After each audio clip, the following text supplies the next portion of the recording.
নিজে বল হরি বলি হে দণ্ড বাহু তুলে আমার গৌর সোনা কি করে জানো ভাই আমার গৌর সোনা গলে গেলে এ নদের গলি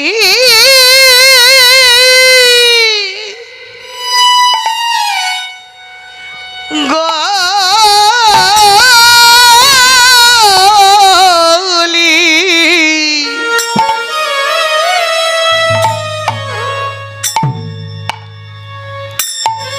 গৌর সোনাকে দে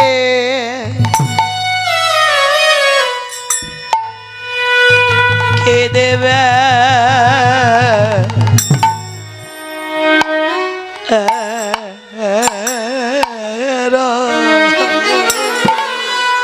নইরা গোলে গোলে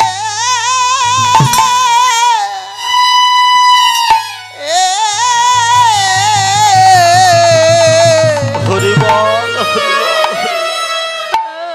গৌর সোনা কে দে কে দেবে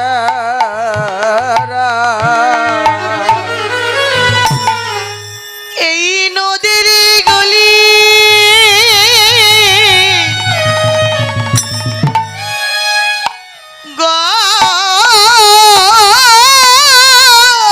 গলি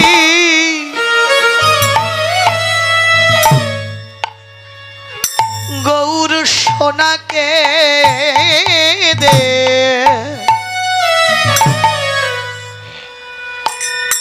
কে দেবে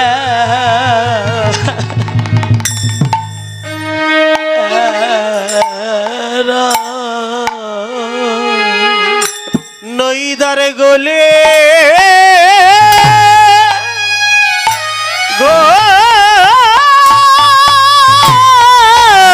গলি গৌর সোনাকে দে কে দেবা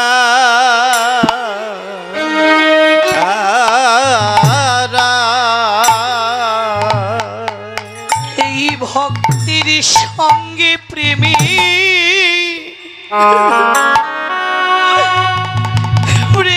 প্রেমী গলা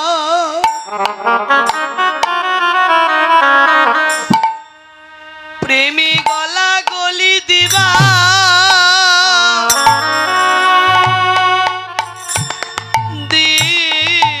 দিবার লাগি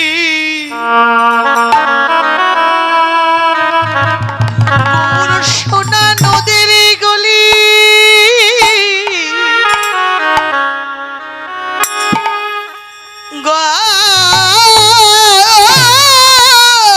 গলি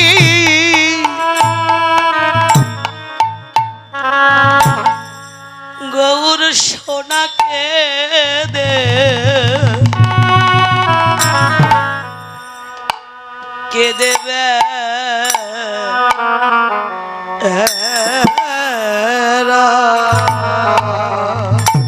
ভগতের সনে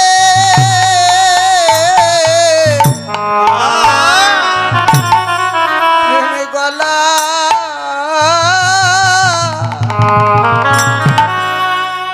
গলা গলি গলি দিবা দিবার লাগি গৌর সোনা নইদার গলি গোলে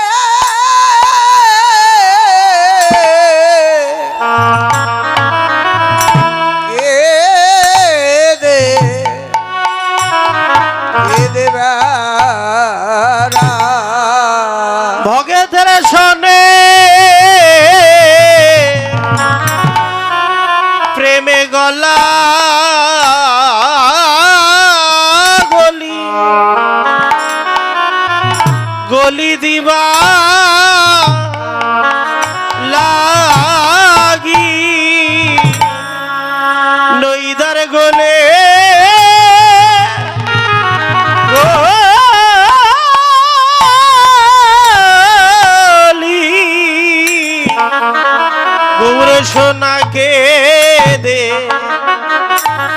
দেবা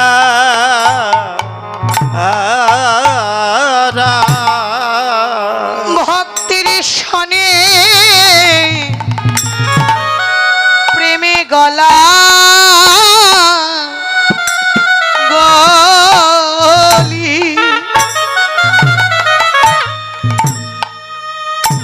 দিবা লাগে বাদনে বল হরিব হরি বলে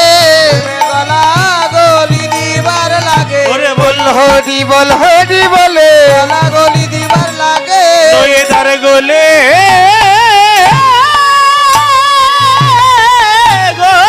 গলি গৌর সোনা কে দেবা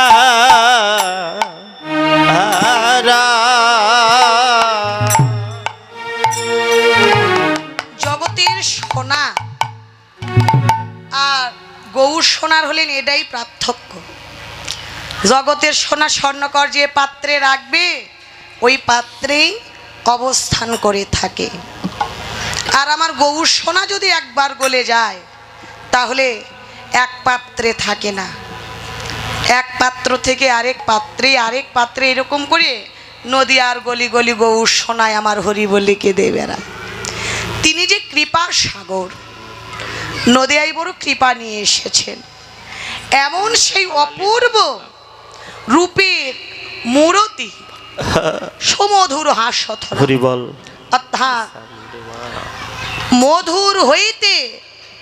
অতি সুমধুর হলেন আমার গৌরীর হাস্যবদন।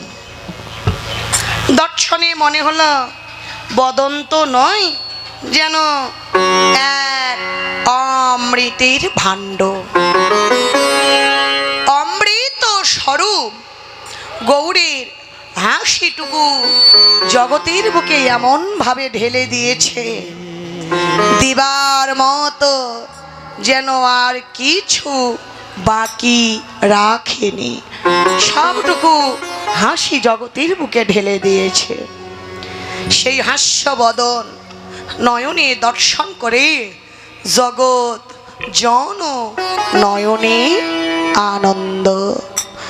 জগতে কাদের আনন্দ হলো? বৈষ্ণব পদকর্তা ভাবনা করি বললি এমন সেই মাধুর্যময়ী রূপের মূরতি, ওই রূপ যে হেরেছে দুটি নয়ন,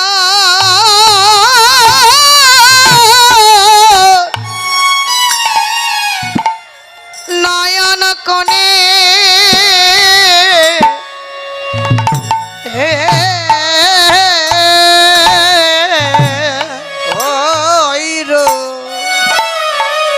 একবার যে রেছে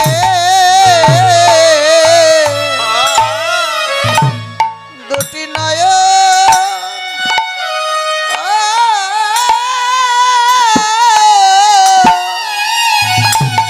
কোনে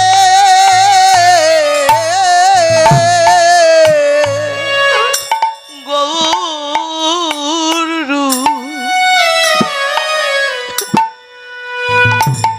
একবারে যে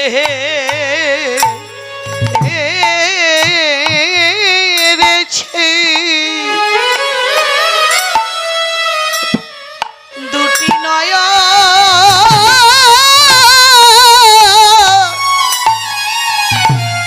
নয়ন কোণে একবার যে হেরেছে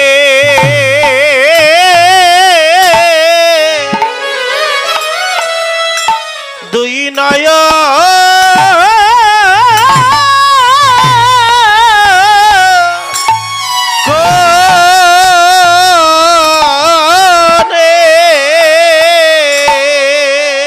জগতে সেব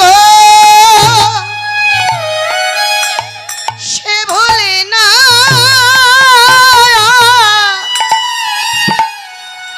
ও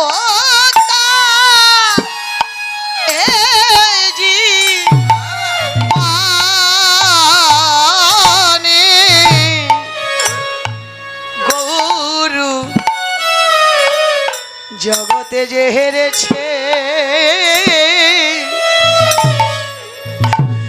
দুটি নয়া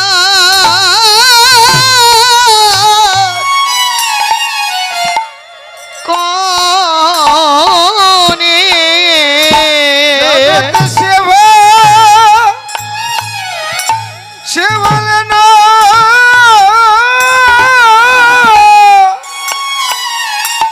ও তারা জি বনে আগবার ওই রূপ যে হেরেছে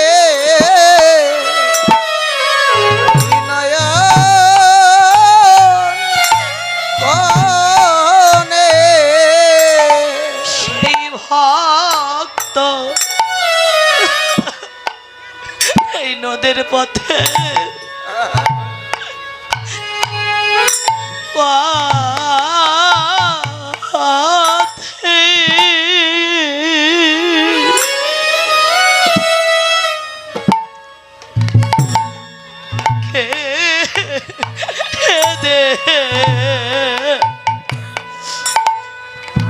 কে দেবে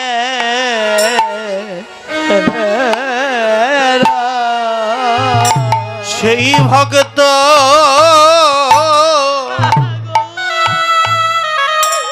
পথে পথে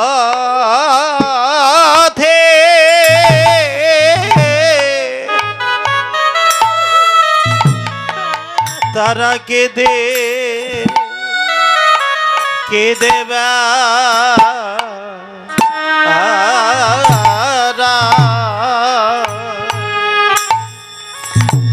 ও সেদিনে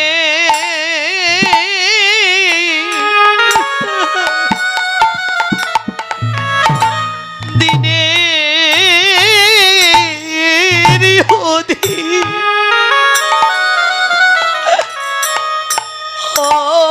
ধীর কাঙ্গা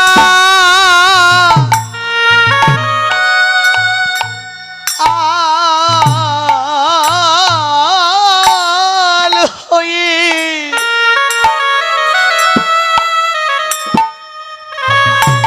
সে ভক্ত নদের পথে পথে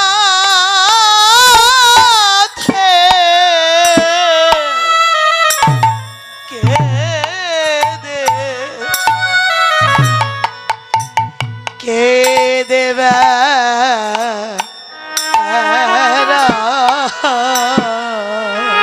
ও সেদিনে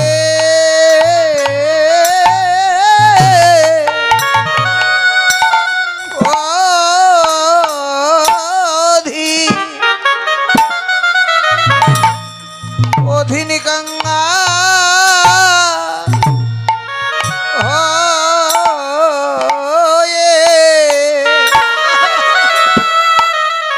সেই ভক্ত পথে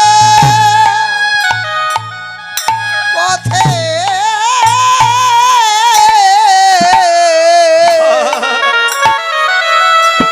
নইদার পথে পথে কে দেবে বদনে হাগো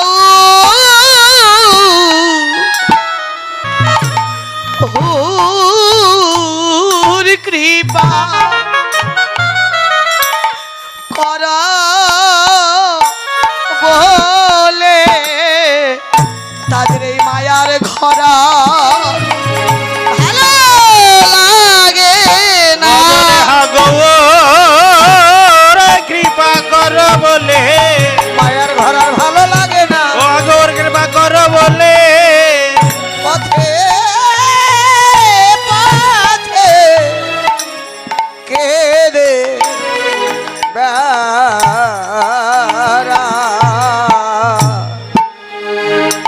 বৈষ্ণব পদকর্তা বললেন যারা দেখেছে তাদের তো আনন্দ হবারই কথা বাবা, তাই না? কিন্তু জগৎজন নয়নে আনন্দ, অর্থাৎ যারা দেখেনি আজকে তাদেরও নয়নে যেন আনন্দ হলো। কেন? এমন কিবা মূরতি গো, যারা দেখেছে তাদের তো আনন্দ হবার কথা, যারা দেখেনি তাদের যেন শুনে আনন্দ। কেমন মূরতি? বৈষ্ণব পদকর্তা বললেন সামান্য মূরতি নয় গো। কেমন মূরতি জানো? সেজে পিরি পিরিতে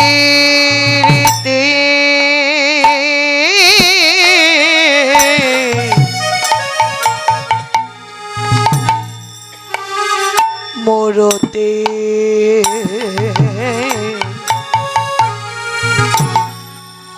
মোরতি কি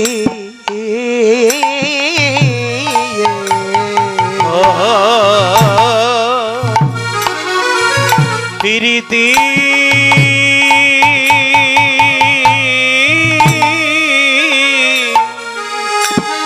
মূরতি কি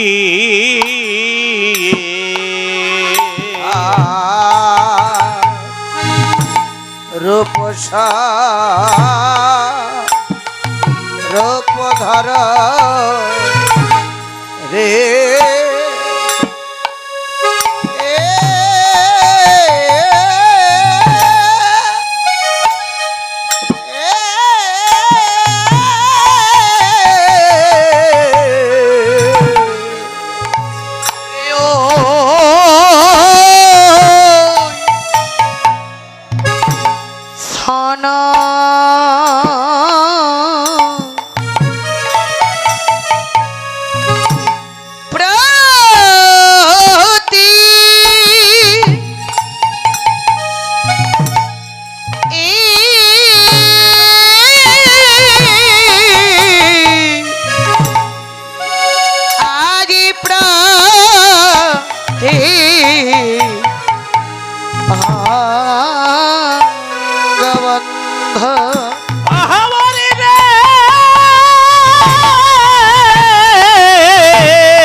বন্ধ রে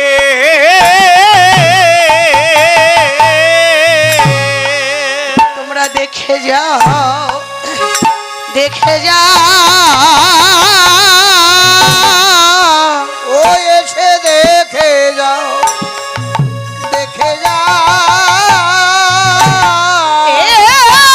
এসে দেখে যাও, দেখে যাও, ও এসে দেখে যা, দেখে যা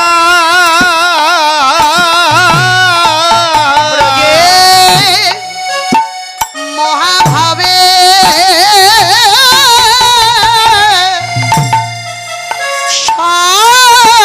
স্বরূপখানি এসে দেখে যা, দেখে যা, ব্রজে মহাভাবে সরব খানে ও এসে দেখে যাও, দেখে যা, ভগত স্বরূপ ধরেছে, ভগত স্বরূপ ধরেছে, ভগত স্বরূপ ধরেছে, ও ভক্ত সরব ধরেছে, বলিবে আত্মস্বরূপ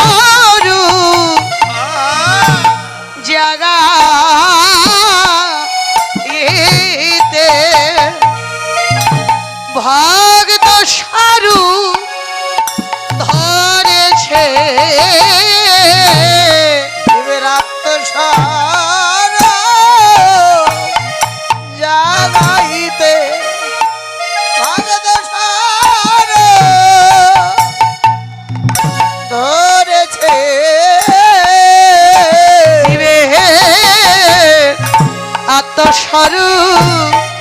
জাগাইতে কৃষ্ণ বলে কাঁদাতে সরো হে ও হে ও হে ও হে ও হে হে হে ধরেছে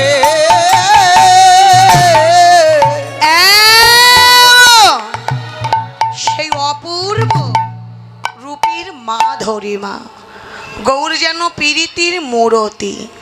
এক অপূর্ব রূপ এমনই সেই রূপের দীপ্তি এমনই সেই রূপের প্রভা এমনই সেই রূপের ছটা এমন এই জগৎ পাগল করা মূরতি এমন রূপের মানুষকে এমন ভজনের মানুষকে এমন সাধনার মানুষকে যদি কেউ হৃদয়ে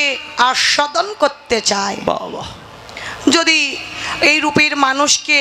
যদি কেউ হৃদয়ে আস্বাদন করতে চায় যদি কেউ ভজিতে চায় হ্যাঁ তাহলে ওই রূপের মানুষকে আস্বাদন করার একমাত্র পথ এই জগৎ জীবের প্রেম আর ভক্তি ওই রূপের মানুষকে আস্বাদন করতে হলে প্রেম ভক্তি ব্যথিত তাকে আস্বাদন করার অন্য কোনো পথ নাই নাই নাই যদি কেউ তাকে হৃদয়ে আস্বাদন করতে চায় গৌরকে যদি কেউ হৃদয়ে আস্বাদন করতে চায় এই জগৎ জীবের তাহলে অন্তরে হিংসা নিন্দা দাম্ভিকতা অহংকার পরনিন্দা পরচর্চা পরশ্রীকাতরতা পরদোষ তুষ্টি মলিনতা এসব অন্তর থেকে দূর করে যদি কেউ শিশুর মতো সরল হয়ে নয়নের অশ্রু বিসর্জন করতে পারে জগতে লক্ষ্য করে দেখবেন বাবা শিশুরা যেমন মায়ের কোলে আশ্রয় পাবার জন্য মা মা মা বলে কাঁদে ওই অবুঝ শিশু তারা হিংসা নিন্দা দাম্ভিকতা অহংকার পরনিন্দা কিচ্ছু জানে না তবে তারা কিছু না জানলে ওই ছোট্ট শিশু দুটি জিনিস জানে কি জানি প্রথমত তারা মা মা মা বলে কাঁদিতে জানে দ্বিতীয়ত ওরা জানে যে মা বলে কাদাই হলো আমাদের একমাত্র সম্বল আর মায়ের কোলই হলো আমাদের একমাত্র নিত্য কালের আশ্রয় শিশুরা এই দুটি জিনিস জানে তদ্রূপ তত্ত্বজ্ঞ বললেন যারা গৌর ভালোবাসার মানুষ একান্তই যারা গৌরকে ভালোবাসে তারা অন্তরে হিংসা নিন্দা দাম্ভিকতা জানে না তারা অন্তরে জানে এই জগতে আমাদের কৃষ্ণ বলে কাদাই হলো জগৎ জীবের সম্বল গৌর গোবিন্দের চরণই হলো এই জগৎ জীবের নিত্য কালের আশ্রয় শিশু যেমন মায়ের কোলে আশ্রয় পাবার জন্য মা মা বলে কাঁদে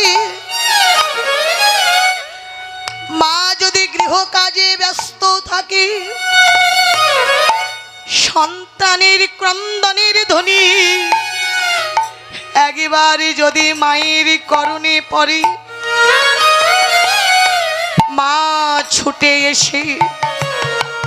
ওই সন্তানের করে একটি খেলনা তুলে দিয়ে আবারও মা গৃহ কাজে ব্যস্ত থাকে। ওই ছোট্ট শিশু খেলনা টুকু দূরে ছুঁড়ে ফেলে দিয়ে আবারও মা মা বলে কাঁদে। মা মনে মনে ভাবনা করে, মনে হয় বাচ্চায় আমার অন্তরে ক্ষুধা পেয়েছে। মা ছুটে এসে ওই সন্তানের করে কিছু দ্রব্যাদি তুলে দিয়ে আবারও গৃহ কাজে ব্যস্ত থাকে। ওই ছোট্ট শিশু খাবার টুকু দূরে ছুঁড়ে ফেলে দিয়ে আবারও মা মা বলে কাঁদে। মা যতই কাজে ব্যস্ত থাক, যতই কর্ম থাক, মা কি আর তখন দূরে থাকতে পারে? কিছুতেই যখন সন্তানের ক্রন্দনে থামছে না, মা সকল কর্ম ফেলে রেখে ছুটে এসে কোমল করে ওই সন্তানকে কোলে তুলে ধরে। কথাটির তাৎপর্য, পিতামাতা যেমন সন্তান বৎস, এই জগতে আমার গৌর গোবিন্দ হলে ভক্ত বৎসল কৃপার সাগর। যদি কোনো ভক্ত শিশুর মতো সরল হয়ে অন্তরে হিংসা, নিন্দা, দাম্ভিকতা, অহংকার ওই সরজ দূরে রেখে মাধুর্যময় গৌরী শ্রীপাদ পত্তি হা গৌ হা নিতাই বলে নয়নের অশ্রু বিসর্জন করতে পারে, এই কৃষ্ণ বলে কাদায় হলো কলিজীবের একমাত্র ভজন। ভক্তবৎসল্য গৌর হরি ভক্তের কাদা বদন দেখে কি আর দূরে থাকতে পারে? তিনি যে কৃপার সাগর। পিতামাতা যেমন সন্তান বৎসল, আমার গৌর হরি হলেন তেমনি ভক্ত। ভক্তের ডাকে ভগবান যেন আর দূরে রইতে পারলেন না। এই যে আমরা কাঁদবো, এই কৃষ্ণ বলে কাদাও তো জগতে শিখতে হয়, জানতে হয়। তাই কৃপার সাগর গৌর হরি নিজেই এসেছেন কৃষ্ণ বলে কেঁদে জগৎকে কাদা